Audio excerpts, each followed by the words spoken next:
What's up, gang? We're here with another episode of Cooking with Joel, and I just realized that after all the recipes we've done so far, even though in the description it says this is a southern boy doing cooking, I haven't done a single southern recipe. We're going to change that today, so we're going to go with chicken and sausage gumbo. Doesn't get much more southern than that. So we're going to be using, I got a few of the things laid out here, a couple others I'll be showing you as we go on. We got chicken stock, we got chicken thighs, we got andouille sausage, garlic, onions, bell peppers, celery, jalapenos. And we're going to get this started here in just a second. I'm going to show you how I'll cut all these vegetables up, get everything started. I will be right back. I think you guys are going to love this recipe. Alright guys, welcome back. Got most of my stuff laid out here. We're going to move a few of the things we don't need for the moment. And we're going to start by prepping our vegetables. Because you don't start this early, it's just going to be a headache later on. So, we'll start by going ahead and chopping up our celery first. And a little trick, you see where the ribs here are on the celery, the little lines here? If you cut with where those are, you're going to avoid the seeds and all that. So it's a little bit easier to clean up that way. And guys, I am no master chef. Everything I know is just bits and pieces and things that I've learned here and there. So if you got a better way to dice your vegetables, heck, leave a comment for me in the comments section.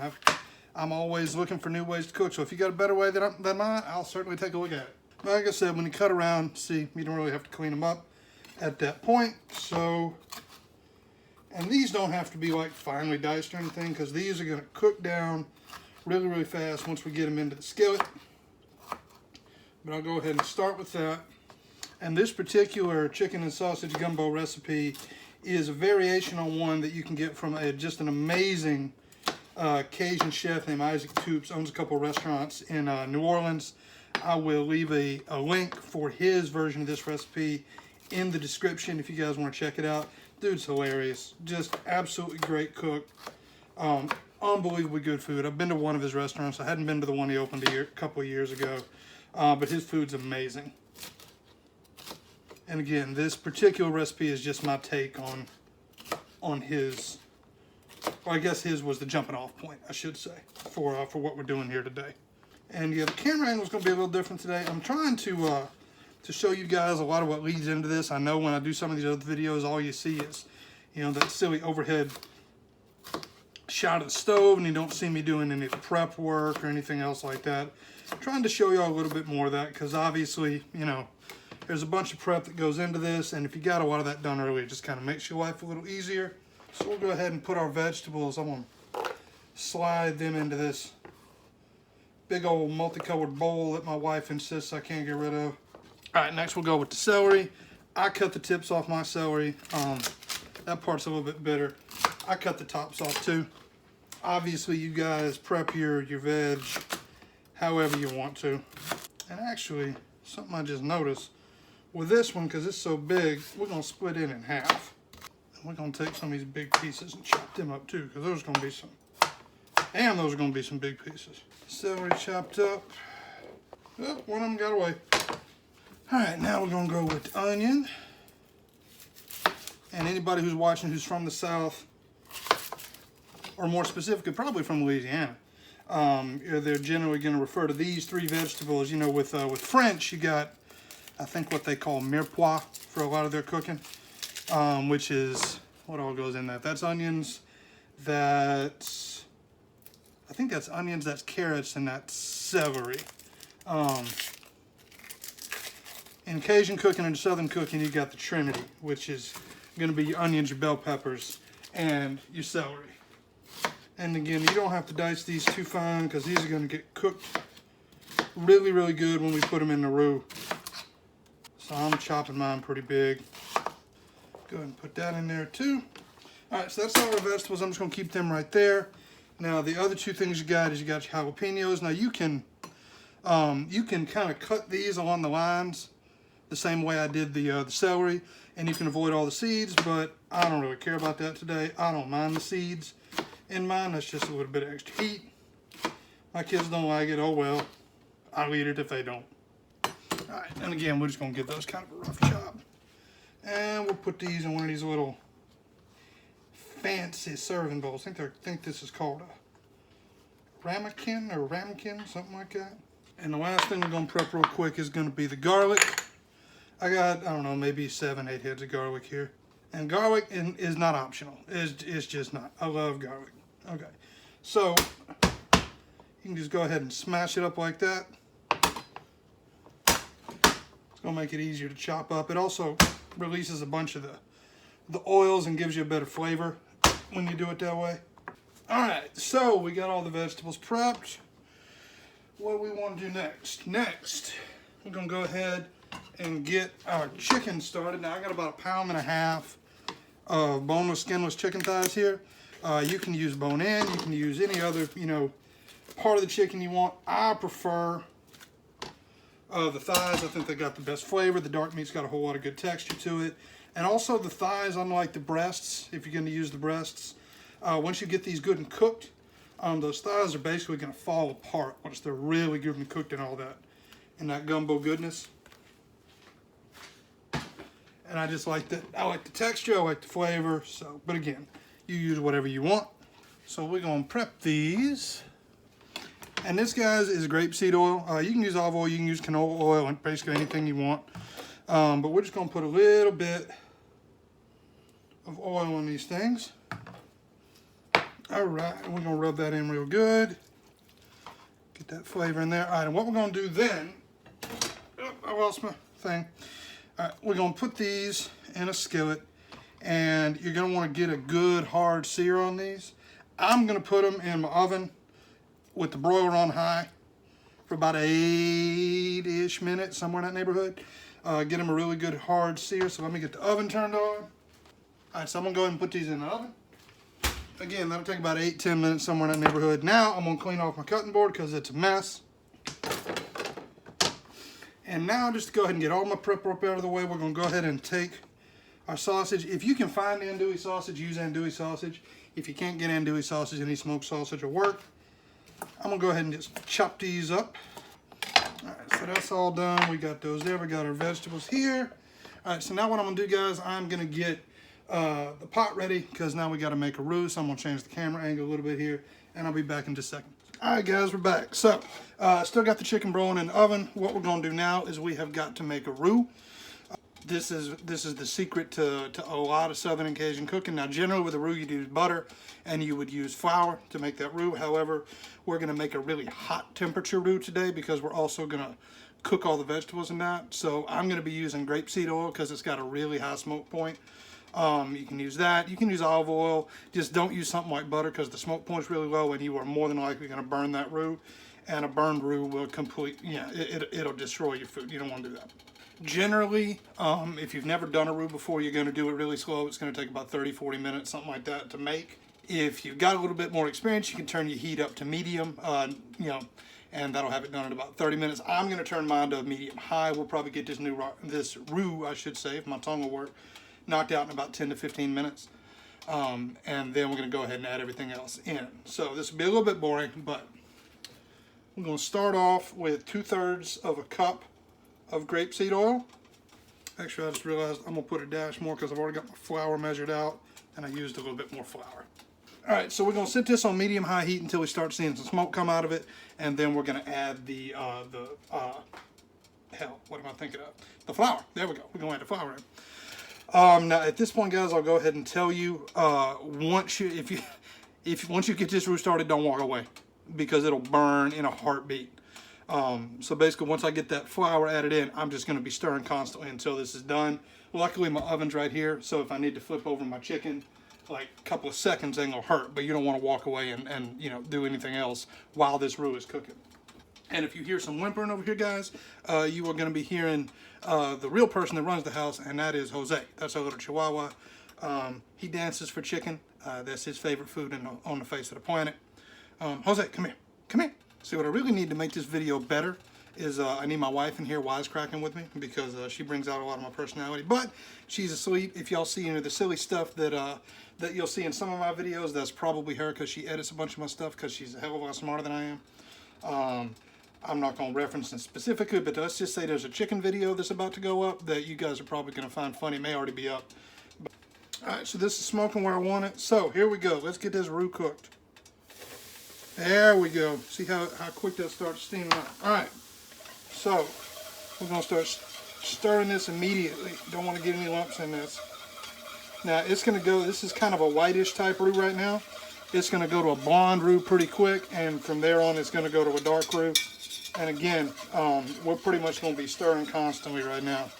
And normally I'd have something playing in the background, like some music or maybe a TV show or something. I just don't want YouTube to ding me and try and say I'm doing copyright infringement. So you're not going to hear any Tool, you're not going to hear any Star Trek, anything like that in the background today, because I don't feel like, getting shut down by YouTube. Yeah, this is already starting to change color pretty good. And watch, I'm going to walk away from this in just a second to get this chicken flipped, and I'm going to have to make sure this doesn't burn. You see how quick this stuff's going to start to stick if you're not stirring constantly. And see, I stop stirring and immediately it starts bubbling. You see that? Hear that beep? How's the oven? All right, we're about to be brave here in just a second. Let's see. Pray for me, guys. Here we go.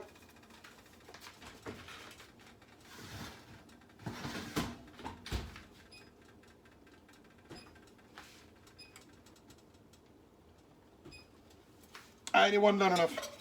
And see, yep, stuff's already trying to stick here. So just that little bit of time. And I think I burned the side of my wrist there. You see that? It's all mottled up. That must be, yep, that's from that. Yeah, and now you can see it's starting to change color good. So this is kind of a dirty blonde roux at this point. And we're going for a dark roux. This is going to be like almost Hershey caramel dark by the time we're done. And again, obviously, if you've never done this before, you'd have your heat on a much lower setting. And it'd take a whole lot longer to cook it, but I've been doing this for a minute, so we're going to risk it. And once this stuff gets good and hot, you do not want to let it touch you. It's like, it's about as hot as caramelized sugar gets. I think Isaac Toops referred to it once as Cajun napalm. And you see it's getting real dark now. That's that flour getting good and darkened. So we're getting there. We ain't there yet, but we're getting there. And actually, guys, I think this roux may be done before the chicken at this point. I'm going to check it again. Let's hope I don't burn nothing. This chicken's taking the time searing today. All right, guys, so this is about the color you're looking for here. You see how dark that got out so quick? Telling you, get that heat up and you're stirring right. This doesn't take long. So at this point, we're going to add in the vegetables, but we're not going to add in the garlic, and I'm not going to add in the jalapenos because they both have a lower heat tolerance, so they'll burn quick. So I'm going to let this initially go, and these are going to cook real fast, and then we'll add the jalapenos and the garlic. Oh, man, look at all that smoke coming up. You can probably smell that through the TV, can't you? All right, there we go. So, in we go. Yeah. We're going to add a little bit of salt to draw some more of that moisture out, and we're just going to start stirring. Because these are not going to take very long to cook. Oh, man, that smells good. Oh, damn, it smells good. All right, we can kind of walk away from this now, so I'm going to check on that chicken. All right, it's almost there. Man, we need smell-o-vision on this TV, or on this, it smells so good. God, this is amazing. And you see this got so much more liquid in it now because all that liquid's coming out of the vegetables at this point. All right, so this is kind of calmed down a little bit. So we'll go ahead and add in our jalapenos and our garlic. And if you're doing this at home, the smell is going to change so much once this garlic starts cooking in. Oh yeah, there it is. Love that smell. All right, let's check on that chicken one more time. It should be about ready, guys. Yeah, there we go.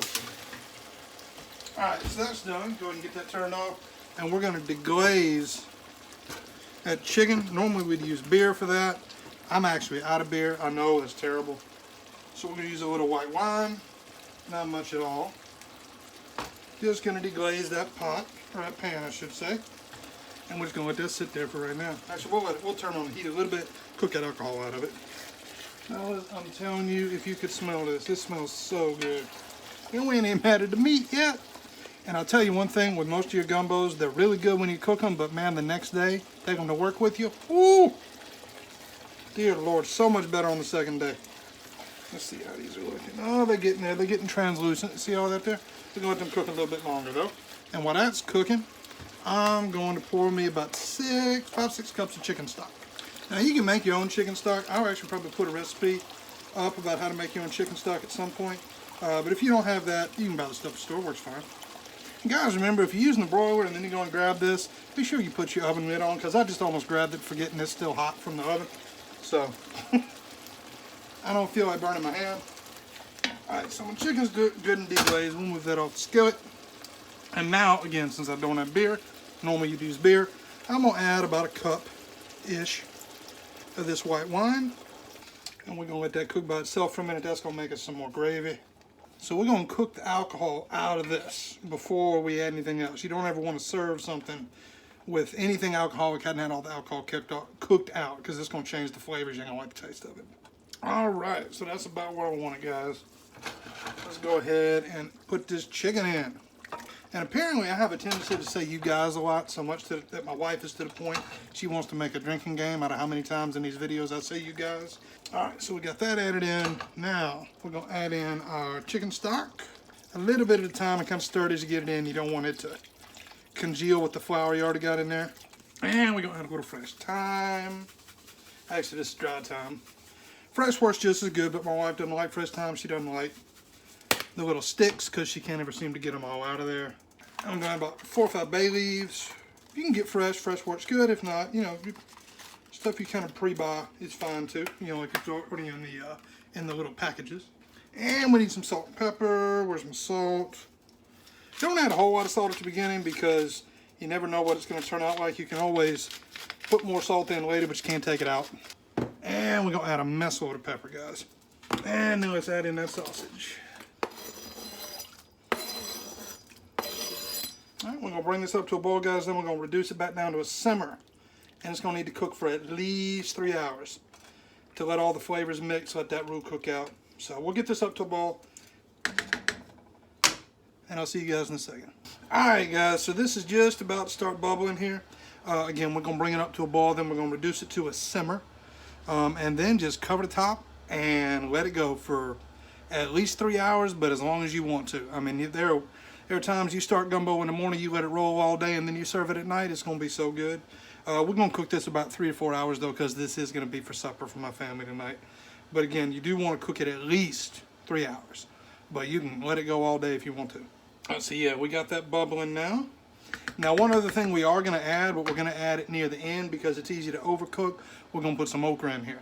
But I'm going to put that in when it's about 30 minutes, maybe 40 minutes from being done, because it'll overcook and you just get all, I mean, it's going to fall apart anyway, but it just doesn't taste all that good when it's overcooked.